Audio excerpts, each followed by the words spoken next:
In this video, this is the 7th now in the playlist of flipping up the Tom Collins.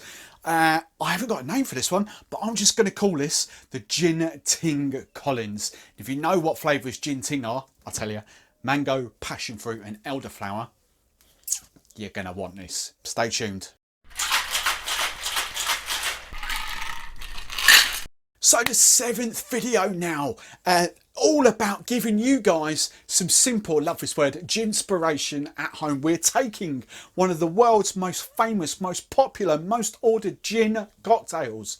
Been around since the late 1800s, and I'm just doing a whole series of videos to give you some, as I've said, some ginspiration, some drinks inspiration, some different ideas using supermarket ingredients or brands that you can find in your supermarkets to flip drinks up.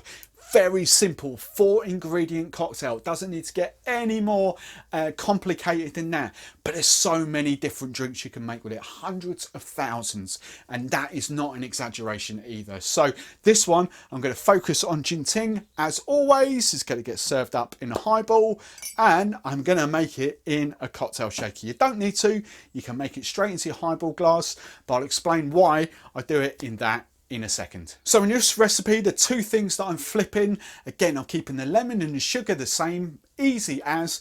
I'm just using a flavoured gin and a different flavoured, well, actually this one is a tonic water, but that's your Collins ingredients: gin, lemon, sugar, soda mixer. So GinTing, love this, passion fruit, mango and elderflower. So tasty.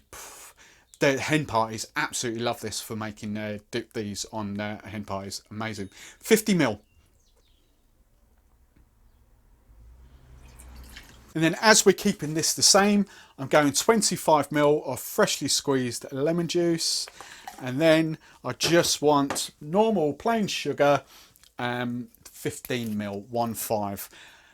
If you watch these, yeah, you know you want one. The Mezclar Precision 510 lined 5, 10, 15, 25ml there, 10, 20, 30. Super accurate. A whole shot of sugar is just going to be too sweet. So 15ml. Some of you will probably even want less, 10ml maybe. Right then, so that's my 3 ingredients for now. So now I'm just going to ice up my cocktail shaker, and then we're just going to give it a hard shake. I'm going to ice up the glass at the same time. Right then, when you're happy that's chilled enough down, cold enough, take that off. Now we need our mixer. As I mentioned at the top, we're going tonic water for this one. And incidentally, I think this tonic water works amazing with that. It's just a gin and tonic. But the whole lemon and sugar, making it into a Collins, just, for me, that's how I love drinking gin. I'm not a huge gin and tonic fan these days, but I do love the Collins. So, which one is it? There it is. I am going Elixir. Elixir elderflower and lemon tonic water, not quinine heavy, not bitter. It's a tonic water, so there's a little bit of bitter element to it, but not as bitter as some tonic waters. But lovely, lovely flavours. So I just want 75ml. Okay, 75ml.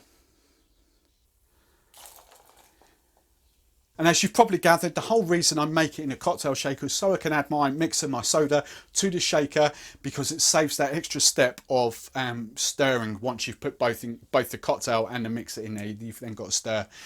Now I don't need to, it's all there, it's nicely blended together. Hawthorn strainer, and we're just going to strain it into a highball glass that's filled nicely with ice. And there you have it. That's our GinTing Collins. Garnish wise, up to you, really is. For me, why break a habit of a lifetime? Another cocktail cherry, another orange peel. I just think it works. So there we have it. GinTing Collins, mango or passion fruit, mango and elderflower with Elixir's elderflower and lemon tonic. So easy. Get on it. Cheers.